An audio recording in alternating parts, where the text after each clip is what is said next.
કઈ પ્રકારની એસઓપી છે તૈયાર? રાજકોટ શહેરમાં આ વર્ષે 22 ઓક્ટોબરથી નવરાત્રિમાં ગરબાનું આયોજન થનાર છે.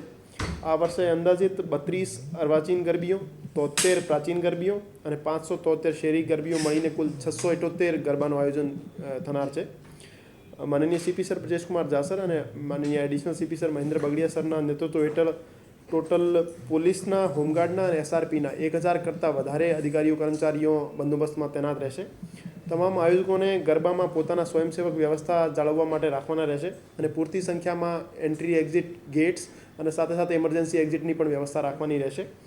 આયોજકોને આયોજન સ્થળે અને ગેટ ઉપર સીસીટીવી કેમેરા લગાવવાના રહેશે અને ફૂટેજ સાચવવાના રહેશે. તમામ આયોજકોને ગુજરાત પબ્લિક સેફટી એક્ટની તમામ જોગવાઈઓનું પાલન કરવાનું રહેશે અને આયોજકોને પાર્કિંગ કરવા માટે પૂરતી જગ્યા અને વ્યવસ્થા સુનિશ્ચિત કરવાની રહેશે.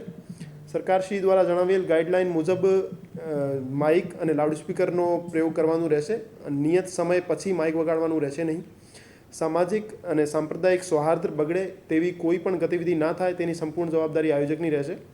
પોલીસ દ્વારા દરેક આયોજન સ્થળ, દરેક ગરબા ઉપર બંદોબસ્ત તૈનાત રહેશે અને પોલીસ બંદોબસ્ત સિવાય પોલીસ સ્ટેશનના વિસ્તારમાં મોટરસાઇકલ અને સરકારી વાહન દ્વારા પેટ્રોલિંગ પણ રાખવામાં આવશે અને વાવરૂ જગ્યાઓમાં પણ કોઈ અઘટિત બનાવ ના બને તે ઇન્શ્યોર કરવામાં આવશે.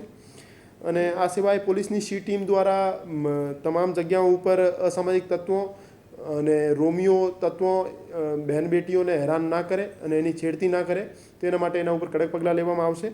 હું રાજકોટ શહેર પોલીસ વતી તમામ ખેલૈયાઓને શુભેચ્છા પાઠવું છું અને તમામ સલામત રહે અને કાયદાનું પાલન કરે એવી અપેક્ષા રાખું છું.